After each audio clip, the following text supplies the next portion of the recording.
Hello बच्चों, मैं हरेंद्र कुशवाहा, आपका टॉप एजुकेशन चैनल में स्वागत है। और आज हम लोग बिहार बोर्ड क्लास 5th का सेकेंड लेसन पढ़ेंगे, the smell of bread and the sound of money. Money मतलब बच्चों पैसा, साउंड मतलब ध्वनि, आवाज या खनक, और ब्रेड मतलब रोटी, स्मेल मतलब सुगंध। यानी the smell of bread and the sound of money का मतलब रोटी की सुगंध और पैसों की खनक। तो बच्चों, यह चैप्टर पढ़ने से पहले हम लोग वर्मर पढ़ेंगे। तो पहला वर्मर है, have you ever been to a shop selling bakery items. Bakery मतलब बच्चों पाव रोटी, बिस्किट या नमकीन बनाने या बेचने वाले की दुकान। यानी क्या आप कभी पाव रोटी, बिस्किट या नमकीन बेचने वाले के दुकान पर गए हैं।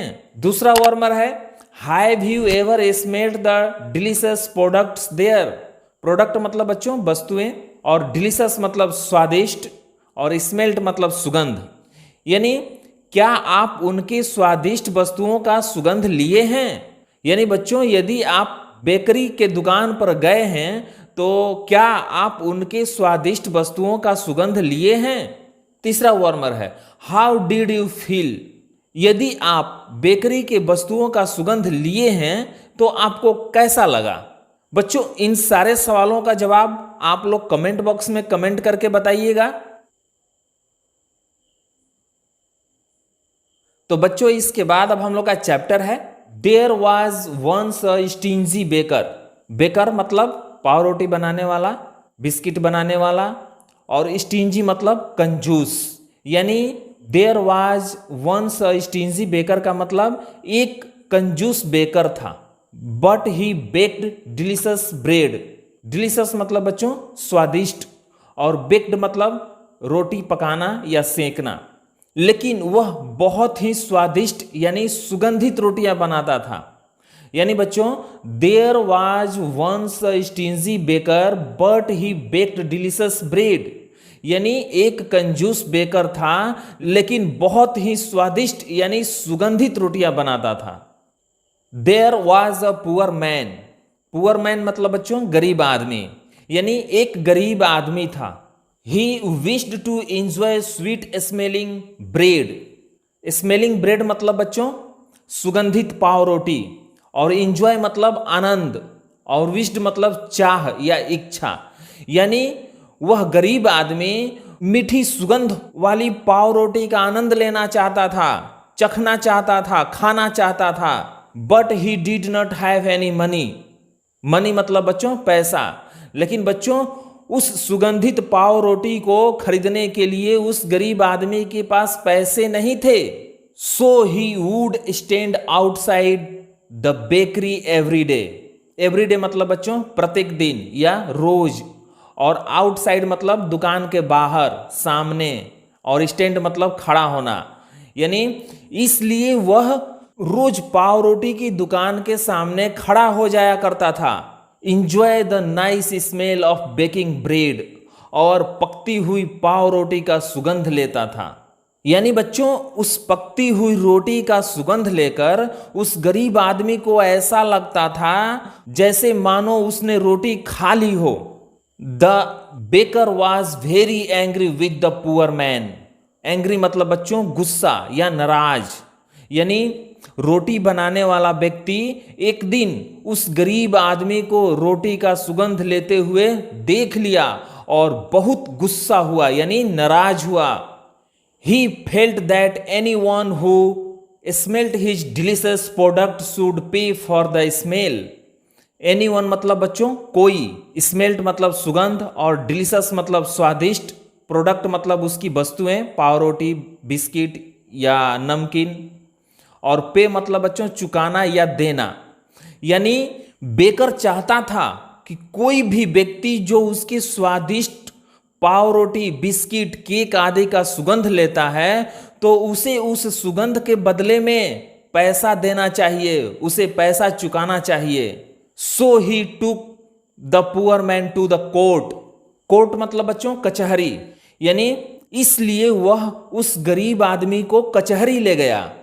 यानी बच्चों वह गरीब आदमी जब बेकर के पाव रोटी के सुगंध का पैसा नहीं चुका पाया, पैसा नहीं दिया, तो बेकर ने उस पर मुकदमा कर दिया। द जज heard the baker's complaint patiently. Patiently मतलब बच्चों धैर्यपूर्वक, और कंप्लेंट मतलब शिकायत, हर्ड मतलब सुना, और जज मतलब न्यायाधीश। यानी बच्चों कचहरी में न्यायाधीश ने उस बेकर के शिकायत को धैर्यपूर्वक यानी पूरे ध्यान से सुना। Then he asked the poor man, do you have any money? तब उसके बाद बच्चों न्यायाधीश ने उस गरीब आदमी से पूछा कि क्या तुम्हारे पास कुछ पैसे हैं? The poor man searched his pockets and produced 2 small coins. Coins मतलब बच्चों सिक्के, और प्रोड्यूस मतलब निकाले, पॉकेट मतलब जेब, और सर्च्ड मतलब टटोलना। यानी उस गरीब आदमी ने अपना जेब टटोला और 2 सिक्के निकाले। This is all money I have, he said to the जज। जज मतलब बच्चों न्यायाधीश होता है। यानी दोनों सिक्के जज को देते हुए उस गरीब आदमी ने कहा कि मेरे पास बस यही 2 सिक्के हैं। द जज took the money from the poor man. यानी बच्चों जज ने उस गरीब आदमी से दोनों सिक्के ले लिए।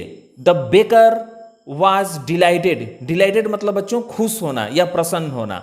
यानी जज को उस गरीब आदमी से पैसे लेते हुए देखकर बेकर बहुत खुश हुआ, प्रसन्न हुआ।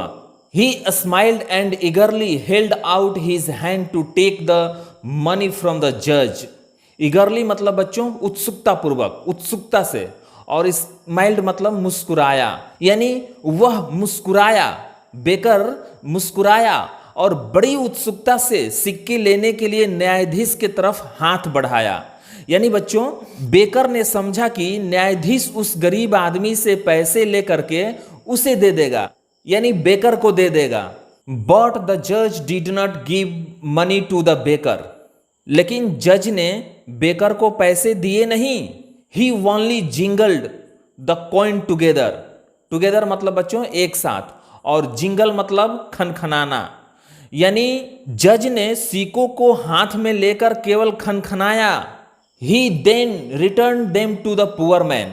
यानी बच्चों वह पैसे जो जज ने गरीब आदमी से लिए थे, वह पैसे उस गरीब आदमी को फिर वापस कर दिया। Saying punishment should fit for the crime. यानी यह कहते हुए उस गरीब आदमी को पैसे वापस कर दिया कि सजा अपराध के अनुसार होनी चाहिए। The price for the smell of the bread should be the sound of the money. यानी बच्चों जज ने कहा कि रोटी के सुगंध की कीमत पैसे की खनक होनी चाहिए, पैसा नहीं। तो बच्चों इस चैप्टर में हम लोगों ने पढ़ा कि वह आदमी जो गरीब था बेकर से रोटी लेता तो उसके बदले में पैसा देता, लेकिन गरीब आदमी ने रोटी नहीं लिया, बेकर के पकती हुई रोटी का केवल सुगंध लिया था। और बेकर सुगंध का भी पैसा लेना चाहता था, जो कि गलत था।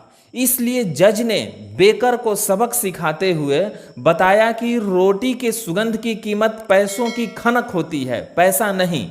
तो बच्चों ये था हम लोगों का second chapter, the smell of bread and the sound of money. यदि चैप्टर समझ में आया हो तो वीडियो को लाइक और शेयर करें, और इस चैनल को भी सब्सक्राइब करें ताकि मैं जो भी वीडियो बनाऊं आप तक आसानी से पहुंच सके। यदि कोई सुझाव हो तो कमेंट बॉक्स में कमेंट करके बताएं, ताकि अगली वीडियो में मैं आप लोगों को और अच्छी तरह समझा सकूं। तो बच्चों आज के लिए बस इतना ही, फिर मिलेंगे नेक्स्ट वीडियो में नेक्स्ट चैप्टर के साथ। तब तक के लिए धन्यवाद।